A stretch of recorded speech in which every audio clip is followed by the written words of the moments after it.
بسم الله الرحمن الرحيم نحمده ونصلي على رسوله الكريم உங்கள் அனைவர் மீதும் எல்லாம் வல்ல இறைவனின் சாந்தியும் சமாதானமும் உண்டாவதாக. இன்று ஹிஜ்ரி 1447 ஆண்டு சஃபருடைய மாதம் பிறை 5ஆம் நாள். அல்லாஹு தஆலா பரிசுத்தமான அல் குர்ஆனில் பின்வருமாறு கூறுகின்றான்: யா அய்யுஹல்லதீன ஆமனூ உஸ்குருல்லாஹ திக்ரன் கதீரா வஸப்பிஹூஹு புக்ரதன் வ அஸீலா. ஈமான் கொண்ட இறை விசுவாசிகளே, அல்லாஹுவை அதிகமாக நீங்கள் திக்ர் செய்யுங்கள், காலையிலும் மாலையிலும் அவனை தஸ்பீஹ் செய்யுங்கள் என்று அல்லாஹு தஆலா இறை விசுவாசிகளான முஃமின்களை பார்த்து இவ்வாறு கட்டளையிடுகின்றான். காலையிலும் மாலையிலும் ஒரு முஃமின் அல்லாஹுவை அதிகமாக திக்ர் செய்ய வேண்டும், தஸ்பீஹ் செய்ய வேண்டும் என்பது அல்லாஹுடைய கட்டளையாகும். நபிகள் நாயகம் ஸல்லல்லாஹு அலைஹி வஸல்லம் கூறினார்கள், அல்லாஹ்வுக்கு மிக விருப்பமான கலிமாக்கள், வார்த்தைகள் 2 உண்டு.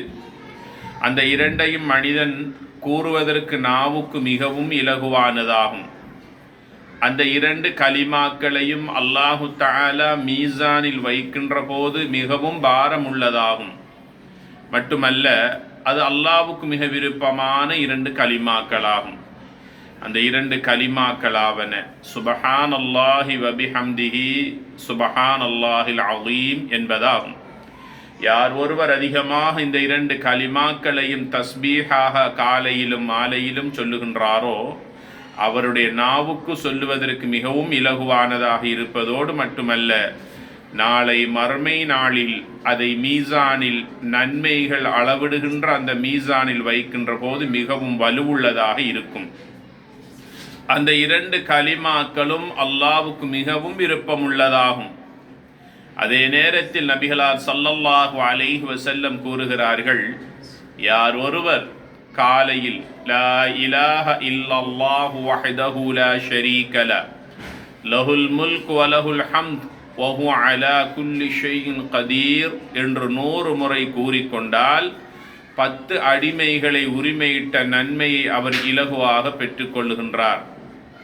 100 நன்மைகள் எழுதப்படுகின்றன, அவருடைய 100 பாவங்கள் மன்னிக்கப்படுகின்றன.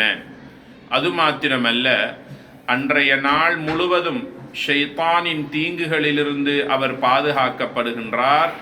அவரை ஷைத்தான் நெருங்குவதிலிருந்து அல்லாஹ் அவரை பாதுகாக்கின்றான் என்று நபிகள் நாயகம் ஸல்லல்லாஹு அலைஹி வஸல்லம் கூறுகிறார்கள். ஒரு மனிதனுடைய கடைசி வார்த்தை லா இலாஹ இல்லல்லாஹ் என்று அமையுமையாக இருந்தால் அவன் சொர்க்கம் நுழைவான் என்றும் மற்றும் ஒரு நபிமொழி எங்களுக்கு தெளிவுபடுத்துகிறது. ஆக நம்முடைய சக்கராத்துடைய நேரத்தில், நம்முடைய இறுதி மூச்சின் போது இறுதி பேச்சாக வரவேண்டிய இந்த லா இலாஹ இல்லல்லாஹ் என்ற அந்த தஸ்பீஹை, அந்த கலிமாவை நாளாந்தம் யார் ஒருவர் ஓதி வருகின்றாரோ, காலையிலும் மாலையிலும் என்று அதை கணக்கிட்டு 100 தடவைகள் ஓதி வருகின்றாரோ, சக்கராத்துடைய நேரத்தை அடைகிற போது அந்த கலிமாவை இலகுவாக சொல்வதற்குரிய பாக்கியத்தை அவர் பெற்றுக்கொள்ளுகின்றார். நாளாந்த வாழ்க்கையில் நாம் எதை செய்கின்றோமோ அதுவே நம்முடைய இறுதி மூச்சாகவும் இறுதி பேச்சாகவும் அமையும். ஆக நாளாந்தம் காலையிலும் மாலையிலும் இந்த தஸ்பீஹை 100 தடவைகள் சொல்லிக் கொள்வதற்கு யாரும் மறந்துவிடக்கூடாது. மேலும் நபிகளார் ஸல்லல்லாஹு அலைஹி வஸல்லம் சொல்லுகிறார்கள், யார் ஒருவர் சுபஹானல்லாஹி வபிஹம்திஹி என்று காலையில் 100 தடவைகள் சொல்லுகின்றாரோ, அவருடைய பெயரில் 1000 நன்மைகள் எழுதப்படும், 1000 பாவங்கள் மன்னிக்கப்படும். கடல் நுரையை விட அதிகமான பாவங்கள் செய்திருந்தாலும் அவைகள் அனைத்தும் மன்னிக்கப்படும் என்று நபிகள் நாயகம் ஸல்லல்லாஹு அலைஹி வஸல்லம் கூறியிருக்கிறார்கள். ஆக இறை விசுவாசிகளான முஃமின்கள் யார் என்றால், அவர்கள் காலையிலும் மாலையிலும் அல்லாஹுவை அதிகமாக திக்ர் செய்வார்கள், சுபஹானல்லாஹ் என்று தஸ்பீஹ் செய்வார்கள். மேற்கூறப்பட்ட தஸ்பீஹாத்துகளை, ஜிக்ர்களை நமது வாழ்க்கையில் நாளாந்தம் எடுத்து ஓதுவோம். அல்லாஹினுடைய அன்பையும் அவனுடைய மன்னிப்பையும் பெற்று உயர்ந்த சுவனத்தின் பாக்கியத்தை பெற்றுக்கொள்வதற்கு நாம் அனைவரும் முயற்சிப்போம். எல்லாம் வல்ல ரஹ்மான் நாம் அனைவர்களையும் அவனுக்கு நன்றி செலுத்திய அடியார்களாக அங்கீகரித்து அருள் புரிவானாக. வஸ்ஸலாமு அலைக்கும் வரஹ்மத்துல்லாஹி வபரகாத்துஹு.